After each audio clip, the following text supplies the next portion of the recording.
समाजवादी लोग इकट्ठे हैं। डॉक्टर राममनोहर लोहिया और इस पार्क में हर वर्ष इसी तरह हम समाजवादी लोग मिलते हैं और डॉक्टर लोहिया को इसलिए भी याद करते हैं कि आज के समय पे वही लोहिया का सिद्धांत समाजवाद का आज भी प्रासंगिक है। देश की और समाज की तमाम समस्याओं का समाधान समाजवादी रास्ते से ही है। डॉक्टर राममनोहर लोहिया के सिद्धांतों पे चलने वाले हम समाजवादी लोग और नेताजी ने जो संघर्ष का रास्ता दिखाया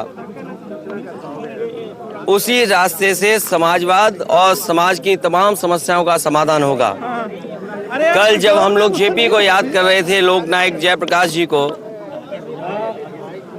उन्होंने देश की हालात को देख करके संपूर्ण क्रांति का नारा दिया था और उस समय महंगाई, बेरोजगारी,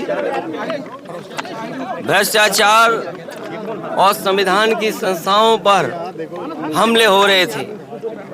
डॉक्टर लोहिया ने भी समाज को और देश को एकजुट और एक साथ चलने के लिए सप्त क्रांति का पाठ पढ़ाया।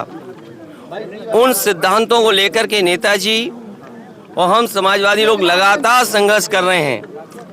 ये एक बहुत लंबी लड़ाई है कि समाज की बुराइयां खत्म हो, समाज संपन्न हो, शोषित, पीड़ित, वंचित समाज के लोग आगे आएं और उनको हक अधिकार मिले।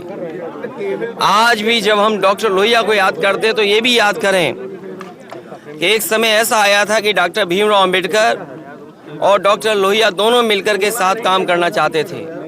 आज संविधान पे हमला है और संविधान जिस समय खत्म हो जाएगा हमारी आपकी आज़ादी छिन जाएगी, हमारा कानून छिन जाएगा और भारतीय जनता पार्टी आज उसी रास्ते पे समाज और देश को ले जा रही है। आज की परिस्थितियां अगर हम देखें तो महंगाई, बेरोजगारी और अन्याय चरम सीमा पर पहुंच गया है।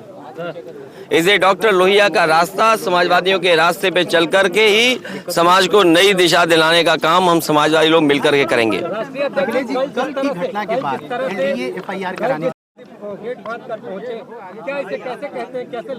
देखिए, ये तमाम संस्थाएं जहां हम खड़े हैं, डॉक्टर राममनोहर लोहिया जी का पार्क है और पुराने साथियों को याद होगा कि नेताजी से लेकर के उस समय के समाजवादी लोग यहाँ पर आए थे और इस पार्क का शुरुआत और जेपीआईसी का शिलान्यास हुआ था। लोकनायक जयप्रकाश जी का म्यूजियम है, वो समाजवाद का संग्रहालय है। सवाल तो आपको ये पूछना चाहिए सरकार से कि किस कारण वो समाजवादियों का संग्रहालय का पूरा नष्ट कर दिया उन्होंने। आखिरकार क्या कारण है? एनडीए और सरकार मिलकर के उस म्यूजियम को बंद कर रही है।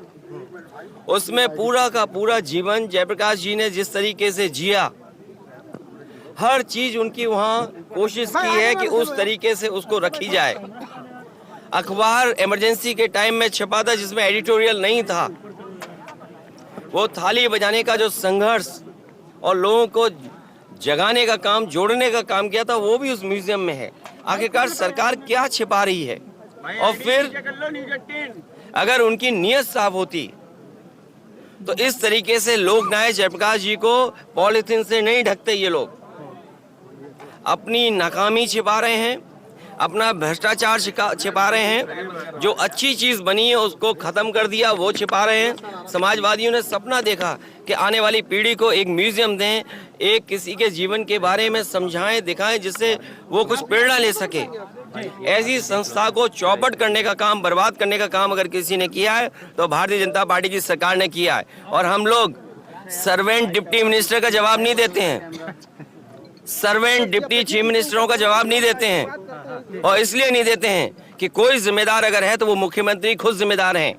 अगर वो सड़क के टूटने पर, किसी आंदोलन में किसी सरकारी चीज के नुकसान पर भरपाई करते हैं वो उसकी जेब से, तो क्या ये रिवर फ्रंट, ये ही जेपीआईसी, ये म्यूजियम और ये जो पार्कों की बर्बादी है, क्या इसका वसूला नहीं जाए सरकार से?